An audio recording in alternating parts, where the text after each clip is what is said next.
So guys, आज हम लोग क्या करने वाले हैं, आज हम लोग basic mathematics used in physics करेंगे। जो फिजिक्स में बेसिक चीज़ें यूज़ होती हैं उसके बारे में आज हम जानेंगे, ठीक है।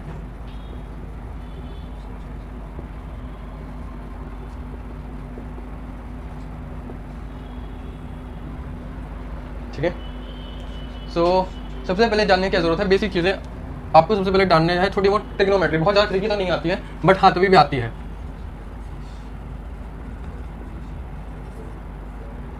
ठीक है। तो ये आपकी ट्रिग्नोमेट्री। देन ट्रिग्नोमेट्री में क्या है, लाइक इसे समझने के लिए आप पहले ऐसे समझो, ट्रिग्नोमेट्री बेसिकली डिपेंड है एक राइट एंगल ट्राइंगल पे, ठीक है। ये एक राइट एंगल ट्राइंगल है ए बी सी, ठीक है। ए बी सी आपका एक राइट एंगल ट्राइंगल है। सो इसमें क्या है, ये एंगल सी है। इसमें पहले मैं बताऊँ इसमें क्या क्या चीज़ें हैं। Angle C number 1, number 2 angle B जो कि 90 डिग्री के बराबर है, एंगल और 3 एंगल ए, ठीक है। और क्या है, और साइड्स है 4, side A B, 5 side A C and 6 side B C, okay. और क्या क्या है, ये एंगल तो अंदर के हो गए, और वर्टिसेस होते हैं। हालांकि इनका बहुत ज़्यादा तो काम नहीं आएगा, बट तभी मैं बताने को बता देता हूँ। वर्टिसेस होते हैं 7 8 9 वर्टिसेस हो जाते हैं आपके ए बी और सी, ठीक है। ये आपके वर्टिसेस हो जाएंगे, ठीक है। एक राइट एंगल ट्रायंगल में इतनी तरह की चीज़ें होती हैं, ठीक है। सो अब इसमें देखो, लाइक मैं एक चीज़ बनाता हूँ अभी। यहाँ पे थीटा क्या है पता है आपको? थीटा यहाँ पे क्या होता है, आप क्या समझते हैं थीटा मतलब क्या होता है? दो चीज़ों का, मान लेते हैं हमारा कोई एक चीज़ था, वो इस डायरेक्शन में जा रहा था, ठीक है। कोई भी चीज़ है, ए वेक्टर बी वेक्टर में, ठीक है। ए वेक्टर से बी वेक्टर में जा रहा था, फिर ए वेक्टर से बी वेक्टर में जब वो चेंज हुआ तो वो कितने एंगल से चेंज हुआ? द अमाउंट ऑफ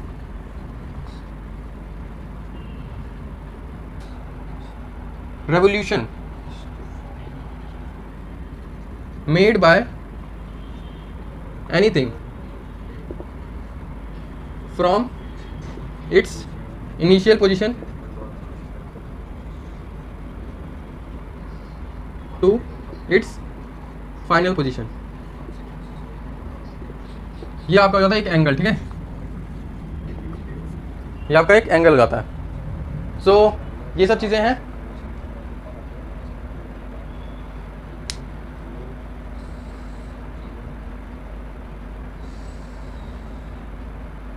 तो एंगल जब भी हम देखते हैं कि हम क्लॉकवाइज अगर चलते हैं तो हम एंगल को पॉजिटिव लेंगे, और जब भी हम एंटी क्लॉकवाइज चलते हैं तो हम एंगल को नेगेटिव लेंगे, ठीक है। ये बहुत वैसे जानने की जरूरत तो नहीं है, लेकिन कभी कभार फिजिक्स में यूज़ आता है इसका। बहुत ज़्यादा कुछ इसका वैसे फिजिक्स में नहीं है, बट हाँ तभी भी जानने के लिए एक चीज़ है, ठीक है। सो देन इसके बाद एक छोटी सी और चीज़, एक रेडियन क्या होता है, व्हाट इज रेडियन, ठीक है। मैं पहले ही बता देता हूँ, मैं आपको समझाता हूँ।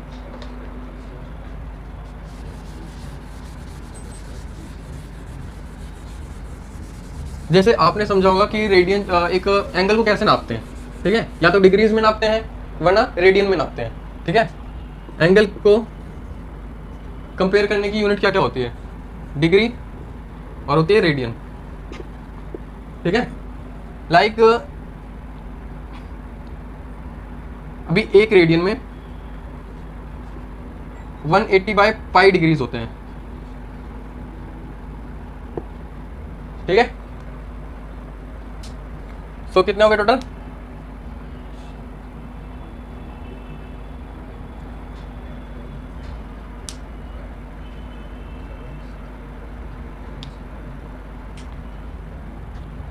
एक रेडियन में 180/π डिग्रीज होते हैं, ठीक है। नहीं हो गया ये। सो अब मैं आपको एक सवाल देता हूँ, ठीक है। एक बेसिक सा सवाल है, लाइक एक सेक्टर है मेरे पास, ठीक है। ये है 6 सेंटीमीटर का, ये भी है 6 सेंटीमीटर का, ठीक है। और ये है 5 सेंटीमीटर का। सो मुझे इसका एंगल चाहिए। इसका एंगल क्या होगा ये आप मुझे बताओगे, ठीक है। सो अभी इसको आप वीडियो स्टॉप करो, ये आपका क्वेश्चन है, आप मुझे बताओ कि इसका एंगल कितना होगा, ठीक है। तो मैं तो अभी इसको ऐसे डायरेक्टली कर दे रहा हूँ, ठीक है। सो लाइक मैंने पहले कहा था कि एक रेडियन में कितने पाई होते हैं, 180 बाई पाई डिग्रीज होते हैं, ठीक है, 180 बाई पाई डिग्रीज। सो इसी का हम लोग यूज़ करेंगे। तो यहाँ पे मुझे कितने रेडियन चाहिए होंगे, जैसे ये 6 सेंटीमीटर है, ये 6 सेंटीमीटर है, ठीक है, ये पाई सेंटीमीटर है, ठीक है, ये सर्कमफेरेंस है आपका पाई सेंटीमीटर। तो ऐसे कितने सर्कमफेरेंस होंगे, अगर मुझे यहाँ पे एंगल पता होता तो मैं डायरेक्टली बता सकता था कि मेरे पास मतलब n इंटू पाई क्या बोलते हैं सेंटीमीटर्स होंगे, ठीक है, लेकिन मेरे पास वो नहीं है। इसका रेडियस जो है, रेडियस है आपके पास, मेरे पास है क्या क्या, रेडियस है 6 सेंटीमीटर और सर्कमफेरेंस दी है सेक्टर की। सर्कमफेरेंस वैसे तो पूरी ये हो जाएगी, ठीक है, सेक्टर की अगर सर्कमफेरेंस मानूं तो मैं 6 + 5 सेंटीमीटर, ठीक है, तो टोटल कितनी होगी 12 + 5 12 + 5 सेंटीमीटर हो जाएगी, ठीक है, सर्कमफेरेंस हो जाएगी 12 + 5 सेंटीमीटर। और एंगल जो है वो थीटा, एंगल मुझे निकालना है।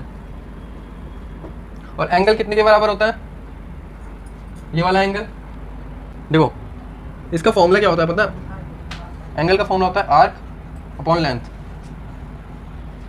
ठीक है, आर्क ये है, लेंथ इसकी रेडियस हो गई, ठीक है, तो थीटा कितना हो जाएगा, आर्क इसकी पाई और रेडियस है इसका 6 पाई/6। अब ये पाई/6 जो है ये डिग्रीज में लिखा जाएगा, लेकिन इसको रेडियन में लिखना है तो मैं रेडियन में कैसे चेंज करूँगा, ये पाई/6 वैसे रेडियन में ही है, ठीक है, रेडियन, बट अब मुझे इसे डिग्री में चेंज करना है। तो पाई कितना होता है, पाई होता है 180 डिग्री, 180/6 30 डिग्री, आंसर आ गया आपका 30 डिग्री, ठीक है। ये वाली जो वैल्यू है ये रेडियन में है, ये वाली जो वैल्यू है जब आप इसको सॉल्व कर देते हैं, ये देखो ये रेडियन में, ये वाली वैल्यू जो होती है रेडियन में होती है, और जब आप इसको सॉल्व कर देते हैं, इसको डिग्रीज में लाते हैं तो जैसे 30 डिग्री वगैरह वगैरह ये आपका 30 डिग्री आ जाता है, ठीक है। तो ये आपका आंसर था डायरेक्ट।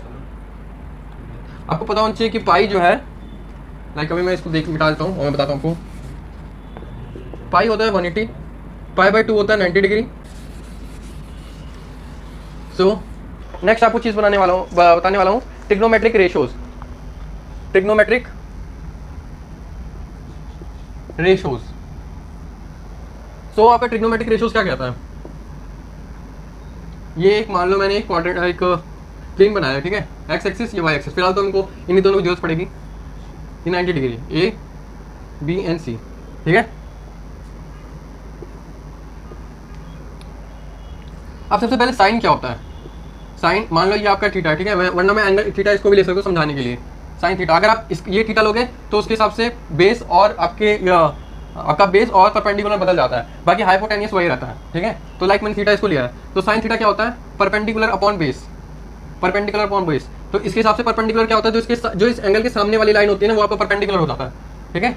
और इसकी जो नीचे वाली लाइन होती है, जो इसके साथ लगी वाली होती है, जो कॉस थीटा वाली लाइन होती है, ये आपकी हो जाती है बेस, और ये आपकी हाइपोटेनियस रहती है। तो परपेंडिकुलर बाय बेस आपका साइन थीटा हो जाता है। तो A B upon B C आपका साइन थीटा हो जाता है। साइन हो गया, कॉस हो गया, कॉस थीटा। तो कॉस थीटा क्या होता है, बेस अपॉन हाइपोटेनियस, ठीक है। बेस क्या है आपका, बी सी अपॉन हाइपोटेनियस ए सी। इसको वही लोग जनरली साइन कॉस टेन से याद रखते हैं। पंडित बद्री प्रसाद हर हर बोले सोना चांदी तोले, ठीक है। पंडित बद्री प्रसाद हर हर बोले सोना चांदी तोले, ठीक है। तो ये हो गया साइन का वाला, ये वाला कॉस, ये टेन। तो ये परपेंडिकुलर बेस अपॉन हाइपोटेनियस, फिर बेस अपॉन हाइपोटेनियस, टेन के लिए perpendicular by base.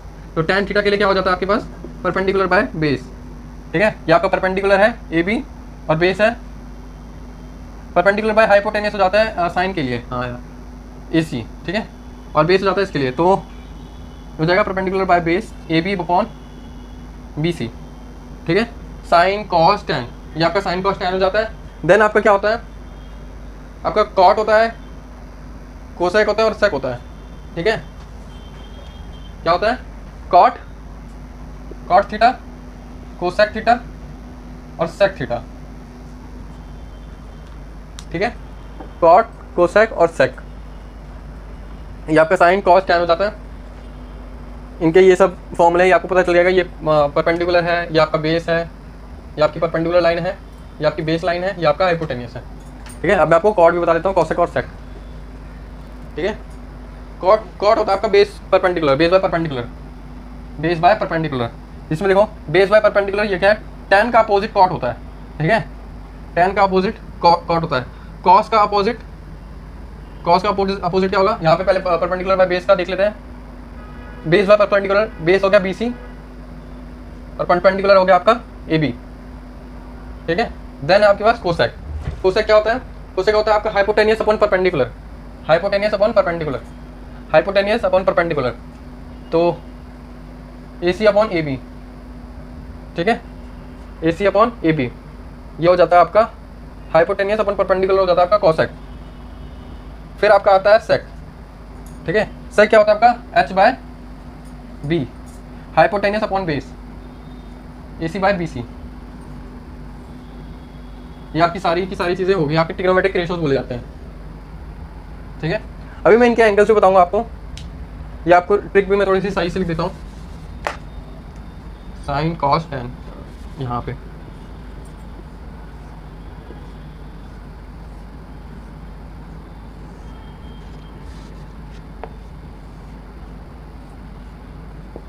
Sign cos tan cosec sec cot, Pandit Patri Prasad हर हर बोले, ठीक है। तो ये आपकी इजी ट्रिक है। साइन का अपोजिट जो होता है वो कोसेक होता है। लाइक अगर मैं थोड़े से और फॉर्मूले में जाना चाहूँगा, सो साइन क्या होता है 1 अपॉन कोसेक, ठीक है, और कॉस क्या होता है 1 अपॉन सेक, ठीक है, और टेन क्या होता है 1 अपॉन कॉट, ठीक है। ये आप थोड़ी बहुत चीज़ें याद रख लो, बाकी हम करते वक्त समझेंगे, ठीक है, फॉर्मूला करते वक्त समझेंगे, क्वेश्चन जब हम करने लगेंगे तब हम इसको आगे भी समझेंगे। थोड़े से मैं आपको और अगर बताना चाहूँ तो बेसिक और फॉर्मूलेज हैं इसके साइन कॉस के। Sine square theta plus cos square theta is equal to 1, ये एक फॉर्मूला है। दूसरा फॉर्मूला क्या है, सेक स्क्वायर थीटा, दूसरा फॉर्मूला आपके पास 1 plus tan square theta, 1 plus tan square theta is equals to sec square theta, ठीक है। यानी इसका मतलब क्या हुआ कि sec square theta minus tan square theta is equal to 1। Then third क्या है, थर्ड आपका 1 plus cot theta, cot square theta is equals to cosec theta, cosec square theta, ठीक है। ये आपके लिए कुछ फॉर्मूलेज हैं, बस ट्रिग्नोमेट्री में आपको इतना ही समझना था। लाइक कि आपको कुछ चीज़ें मैंने आप समझा दी हैं, ट्रिग्नोमेट्री में आपको समझने के लिए सिर्फ इतना, और कुछ आपको भी नहीं समझना है, ठीक है। अब देख सकते हो, थोड़ा नोट कर लो।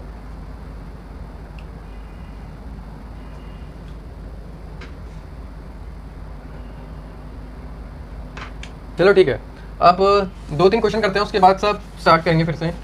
देन नेक्स्ट वीडियो में हम लोग स्टार्ट करेंगे, ठीक है। पहले अभी क्वेश्चन कर लेते हैं। सो क्वेश्चन है मेरे पास,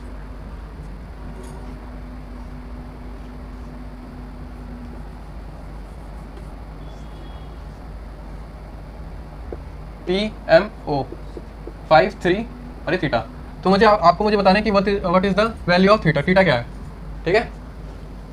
अब इसको आपको कैसे सोचना है, आप कैसे सोचोगे इसको, लाइक मुझे ये देखना है कि ये थीटा के सामने जो है ये परपेंडिकुलर है और उसके आगे यहाँ पे है हाइपोटेनियस, ठीक है। तो यहाँ पे परपेंडिकुलर है, यहाँ पे हाइपोटेनियस है। मैं इसको कैसे यूज़ करूँ कि मुझे थीटा की वैल्यू पता चल जाए, ठीक है। मैं कैसे देखूँ कि मुझे ऐसा कोई फॉर्मूला चाहिए जिसमें परपेंडिकुलर आ रहा हो और हाइपोटेनियस आ रहा हो। तो परपेंडिकुलर हाइपोटेनियस या तो देखो 2 चीज़ों में आता है, या साइन में आएगा नहीं तो कोसेक में आएगा, ठीक है। साइन में आएगा नहीं तो कोसेक में आएगा। हाइपोटेनियस अपॉन अगर परपेंडिकुलर लिखता हूँ मैं, हाइपोटेनियस अपॉन परपेंडिकुलर, तो मैं कोसेक यूज़ करूँगा, और अगर मैं परपेंडिकुलर अपॉन हाइपोटेनियस लिखता हूँ तो मैं साइन यूज़ करूँगा। तो मैं यहाँ पे साइन यूज़ करने वाला हूँ। Sine theta is equal to perpendicular by hypotenuse, ठीक है। परपेंडिकुलर बाय हाइपोटेनियस आपका कितना है, परपेंडिकुलर है आपका 3 और हाइपोटेनियस है आपका 5, ठीक है। सो ये आपका साइन थीटा हो गया, ठीक है।